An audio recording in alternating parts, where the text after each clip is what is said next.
நீங்கள் பார்த்துக் கொண்டிருப்பது QK நியூஸ் டிவியின் தமிழ் ஒளிபரப்பு.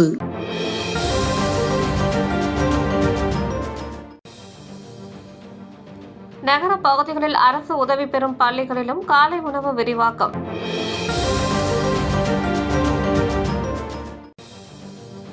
சென்னை பெரியமேட்டில் நடைபெற்று வரும் தேசிய சீனியர் தடகள சாம்பியன்ஷிப் போட்டிகள் தமிழகத்தை சேர்ந்த தனலட்சுமி, தமிழரசு, கௌதம் உள்ளிட்டோர் தங்கப் பதக்கம் வென்று அசத்தியுள்ளனர்.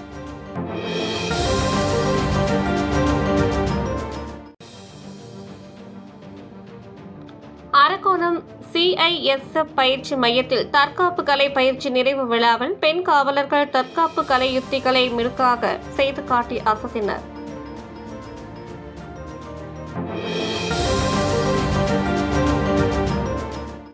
ஆவணி மாத தேய்பிறை பிரதோஷம். தூத்துக்குடி மாவட்டம் கோவில்பட்டி அருள் தரும் ஸ்ரீ மீனாட்சி சுந்தரேஸ்வரர் திருக்கோவிலில் ஆவணி மாத தேய்பிறை பிரதோஷம் நடைபெற்றது.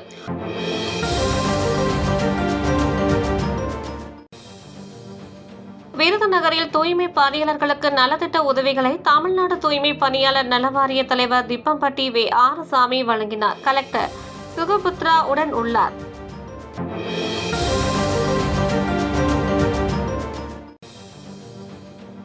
வைத்தீஸ்வரன் கோவில் அரசு மருத்துவமனையில் மயிலாடுதுறை மாவட்ட கலெக்டர் ஸ்ரீகாந்த் ஆய்வு மேற்கொண்டார்.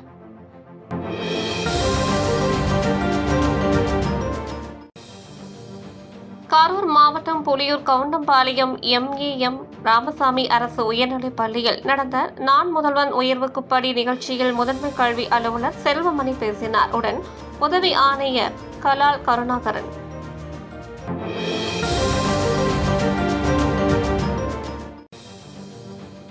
முன்னாள் ராணுவ வீரர்களை சந்தித்து குறைகள் கேட்டறிய திருவனந்தபுரத்தில் இருந்து மெட்ராஸ் 2 யூனிட்டை சேர்ந்த ராணுவ வீரர்கள் மின்னணு பைக் மூலம் பேரணியாக நீலகிரி மாவட்டம் குன்னூர் வெலிங்டன் ராணுவ மையம் வந்தனர்.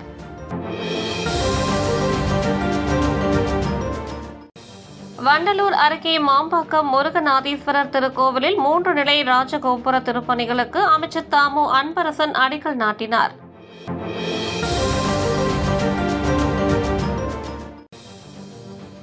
தேனி நாடார் சரஸ்வதி கலை மற்றும் அறிவியல் கல்லூரியில் வேலைவாய்ப்பு துறை சார்பில் பயிற்சி பட்டறை நடைபெற்றது.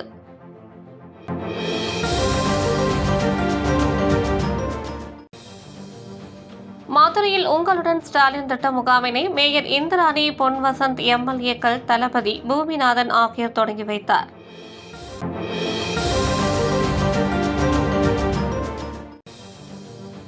ஜீவானந்தத்தின் 119வது பிறந்த தினத்தை முன்னிட்டு நாகர்கோவில் ஜீவா நினைவு மண்டபத்தில் உள்ள அவரது சிலைக்கு குமரி கலெக்டர் அழகு மீனா மாலை அணிவித்து மரியாதை செலுத்தினார்.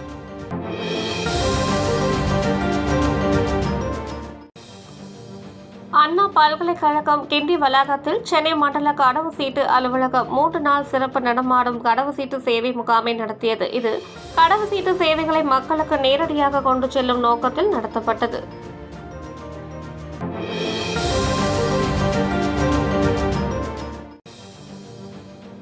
நன்னிலம் சட்டமன்ற தொகுதியில் வாக்குச்சாவடி பிரிப்பது தொடர்பான ஆலோசனை கூட்டம். அரசியல் கட்சியினர் பங்கேற்பு.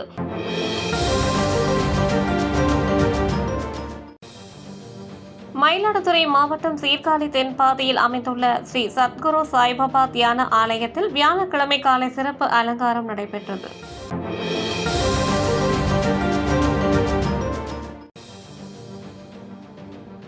சீர்காழியில் வேல்முருகன் திருக்கோவில் மகா கும்பாபிஷேகம்.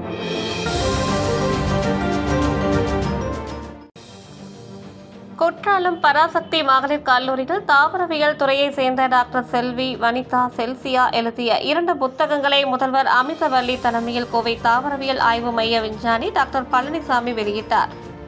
இத்துடன் இந்த செய்தி தொகுப்பு நிறைவடைந்தது. நன்றி, வணக்கம்.